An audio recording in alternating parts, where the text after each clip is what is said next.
Hello friends, learners academy channel पे आपका स्वागत है। मैं शालिनी लेके आई हूँ नेक्स्ट टॉपिक जिसमें हम यूडीएफ फंक्शन को और एक्सप्लोर करेंगे। जैसे कि आपको पता है हम वीबीएफ फंक्शन की सीरीज़ हम कंटिन्यू कर रहे हैं और इसी सीरीज़ में आज बात करने वाले हैं यूडीएफ की user defined function. Previous video में मैंने आपको बताया यूडीएफ क्या होते हैं, कैसे इसका सिंटेक्स लिखा जाता है और बड़े ही बेसिक एग्जांपल्स के साथ स्क्वायर का हमने जो एरिया है वो कैलकुलेट किया और रेक्टेंगल का एरिया कैलकुलेट करके मैंने आपको दिखाया था। अगर आप प्रीवियस वीडियो मिस कर चुके हैं तो चैनल पर जाकर आप वीबीए की प्लेलिस्ट देखिए जिसमें वीबीए फंक्शंस लिखा हुआ है और उसमें आपको वो वीडियो मिल जाएगी। तो आज की वीडियो हम फिर से यूडीएफ के बारे में करेंगे जिसमें हम ये सीखेंगे कि क्या आपके यूडीएफ में आप कोई पैरामीटर बिना पास किए फंक्शन से कुछ रिटर्न करवा सकते हैं और हम आगे चल के स्टेटमेंट्स को भी अपने फंक्शंस में यूज़ करना सीखेंगे। तो आप एंड तक मेरे साथ इस वीडियो में बने रहिए। चलिए इस ट्यूटोरियल को स्टार्ट करते हैं।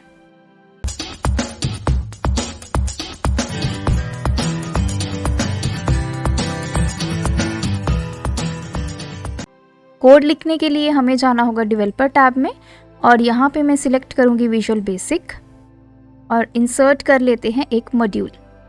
जब भी आपने अपना कोई फंक्शन क्रिएट करना होता है तो हम सब रूटीन नहीं ऐड करते, हम यहाँ पे क्या लिखते हैं फंक्शन और उसके बाद आपके फंक्शन का नेम। तो मैं अभी एक फंक्शन बना लेती हूँ कैल नाम से, CAL, जो कुछ कैलकुलेट करेगा। तो जैसे मैंने बताया हम यहाँ पे इसके पैरेंथेसिस में लिखते हैं इसके पैरामीटर्स। तो आज जो मैं आपको फंक्शन बना के दिखा रही हूँ वो विदाउट पैरामीटर होता है। अब इस फंक्शन को हम क्या रिटर्न करवाएगा, हम इसको कर लेते हैं स्ट्रिंग। आप लॉन्ग भी कर सकते हैं। तो देखिए आपके वीबी में कुछ ऐसी चीज़ें होती हैं जहाँ पे आप कोई भी पैरामीटर नहीं पास करते फिर भी आपके जो फंक्शन है वो चलते हैं। फॉर एग्जांपल टुडे आपका एक्सेल का एक ऐसा फंक्शन है जो आपकी डेट को डिस्प्ले करता है। सिमिलरली अगर आप वीबीए में अपनी डेट को डिस्प्ले करना चाहते हैं तो उसके लिए जो हम फंक्शन यूज़ करते हैं वो होता है डेट। उसी फंक्शन को आज हम अपने क्रिएट किए गए यूडीएफ में यूज़ करेंगे। तो देखते हैं कैसे। तो मैंने यहाँ पे लिखा CAL इक्वल्स टू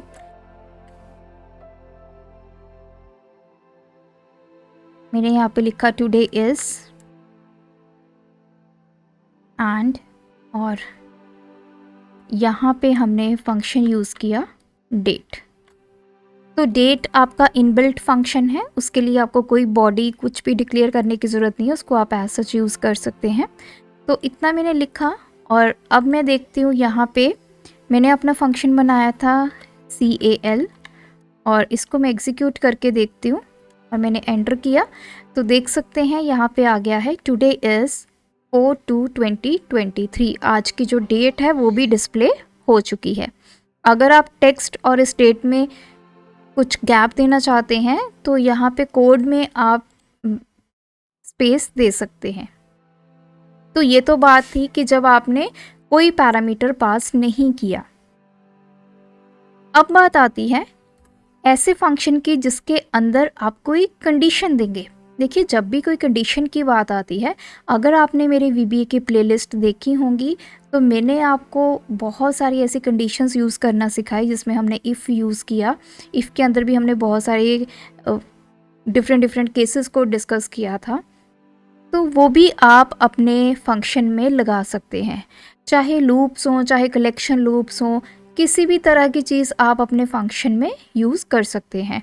तो हम एक नया फंक्शन बनाते हैं। मैं यहाँ पे दोबारा से रेक्टेंगल का एरिया कैलकुलेट करूँगी। तो उसके लिए मैंने जो फंक्शन नेम लिया है वो है रेक्टेंगल। आपको पता है कि जब हम रेक्टेंगल का एरिया कैलकुलेट करते हैं तो हमें लेंथ और ब्रेड्थ की ज़रूरत पड़ती है।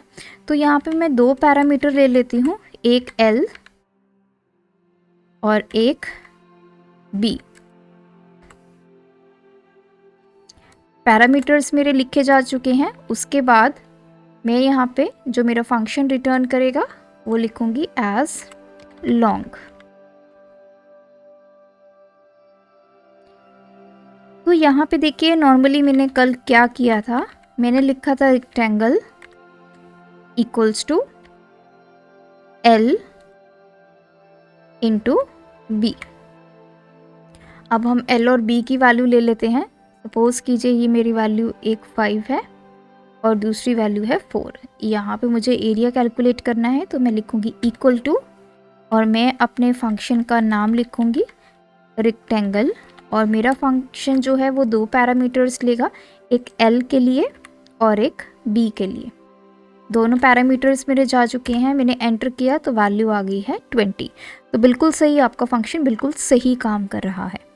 लेकिन अगर मैं यहाँ पे आपको ये बोलूँ कि मेरी एक कंडीशन है, अगर मेरी लेंथ जो है वो 30 से लेस देन है तो सिर्फ यहाँ पे जो कैलकुलेट होके आए सिर्फ लेंथ की वैल्यू दिखाए। अगर मेरी लेंथ की वैल्यू ग्रेटर देन 30 है तो मेरा L इंटू बी हो जाए। तो मैं यहाँ पे कंडीशन लिख देती हूँ, अगर लेंथ मेरी लेस देन 30 है तो जो मेरा एरिया हो वो सिर्फ L के इक्वल आए। अदरवाइज अगर मेरी लेंथ ग्रेटर देन 30 है तो जो एरिया है वो आ जाए L इंटू बी। तो देखिए यहाँ पे जब कंडीशन की बात आती है तो माइंड में हमारे सबसे पहले कौन सी स्टेटमेंट आती है, इफ़ स्टेटमेंट। तो यहीं पे हम कुछ चेंजेस करने वाले हैं, इफ़ स्टेटमेंट यूज़ करेंगे। तो मैं अपने बनाए हुए फंक्शन में ही चेंजेस करना चाहती हूँ। मैं अभी इसको कर देती हूँ डिलीट। तो देखिए यहाँ पे मैं यूज़ करूँगी इफ़ अगर मेरी L की वैल्यू जो है वो लेस देन 30 है तो क्या होगा, मेरी जो फाइनल आउटपुट होगी मेरे फंक्शन में क्या आ जाएगी, L की वैल्यू। अदरवाइज एल्स पार्ट कब एग्जीक्यूट होगा, जब आपकी L की वैल्यू ग्रेटर देन 30 है। तो रेक्टेंगल जो मेरा ये फंक्शन है उसमें क्या वैल्यू जाएगी, L इंटू बी, और यहाँ पे हम अपने इफ़ को कर देते हैं एंड। तो अब देखते हैं हमारा फंक्शन कैसे काम करेगा। तो मैं यहाँ पे सबसे पहले कुछ वैल्यूज़ लिख देती हूँ, ये 520, ये 89 एंड 6, ये 56 कर लेते हैं, यहाँ पे है 44 और यहाँ पे है 8 और यहाँ पे है 15 और यहाँ पे है 2।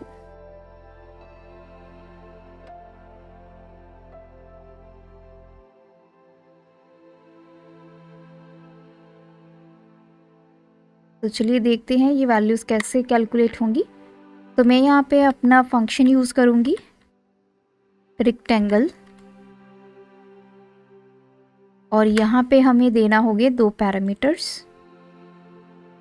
फर्स्ट मेरा पैरामीटर ये है जो L की वैल्यू होल्ड करेगा और सेकंड पैरामीटर है मेरा B की वैल्यू। तो जैसे मैंने एंटर किया आप देख सकते हैं वैल्यू क्या आ गई है 5 क्यों आई है, ये मेरा L है और ये है मेरा B। इसका साइज भी हम बढ़ा देते हैं।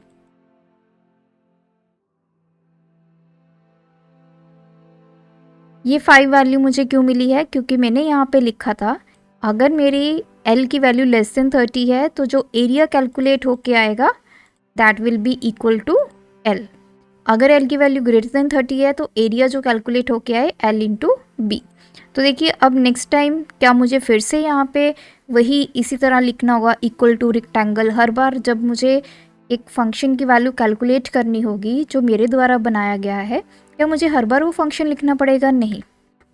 तो यहाँ पे बहुत ही इंटरेस्टिंग पॉइंट है कि आप अपने फंक्शन को इस तरह करके इसकी वैल्यूज़ को ड्रैग भी कर सकते हो। सी नॉर्मली जैसे हम कोई फंक्शन लिखते हैं, आपने सम का फॉर्मूला लगाया एक सेल पे, आपने उसको ड्रैग किया तो वो मल्टीपल सेल्स के लिए आपको वैल्यूज़ देगा।